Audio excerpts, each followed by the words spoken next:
नहीं तो खाली हाथ का मतलब क्या? रुपया, सेव, संतरा, फल फ्रूट, ये आप समझती हो क्या? नहीं। हमारे प्रभु कहते भाव का भूखा हूं मैं और भाव ही एक सार है। भाव से मुझको भजे तो भव से बेड़ा पार है। भाव बिन सुनी पुकारे मैं कभी सुनता नहीं। भाव पूरित टेर ही करती मुझे लाचार है। भाव का भूखा हूं मैं। ये जो आप उल्लसित होकर आ रहे हैं ना, यही आप आ रहे हैं। नहीं तो आप 100 कुंतल सेव, संतरा, अंगूर लेके आवे, भाव नहीं, अभिमान है, तो आप खाली आ रहे हो, खाली ही जाएंगे। खाली आ रहे हैं, खाली ही जाएंगे। और भाव लेकर आ रहे हैं। पत्रम पुष्पम फलम तोयम ये में भक्ता प्रेक्षति। यदि भगवान ने दिया है, हमारा भाव है, तो हम पत्र, पुष्प, फल, जल कुछ भी नहीं है तो अपने भाव से समर्पित कर रहे हैं।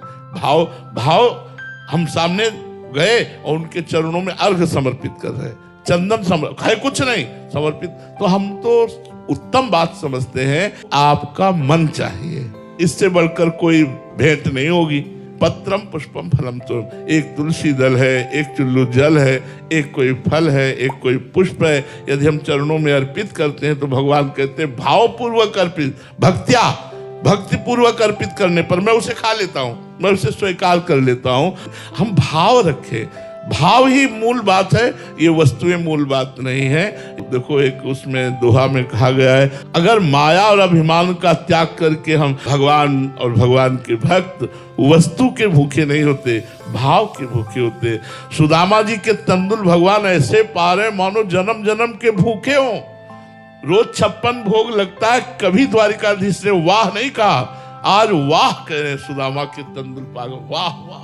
सबरी मैया के बेर खा के राम जी तृप्त हो रहे हैं। अखिल ब्रह्मांडों को तृप्त करने वाला परमात्मा सबरी के बेर पाके तृप्त हो रहा है। भगवान श्री कृष्ण देखो कितना प्रेम में बावरापन है। विदुर जी के घर गए सरकार, यहां आके बोल रहे हैं मुझे कुछ पवाओ, भूख लगी है। क्यों? ऐसा भक्त अपने हाथ से पवाए। आह, क्यों? भाव। तो बात वस्तु की नहीं है, बात भाव की है। आप भाव में भरे हुए मन प्राण संत को समर्पित किए हुए जा रहे हैं।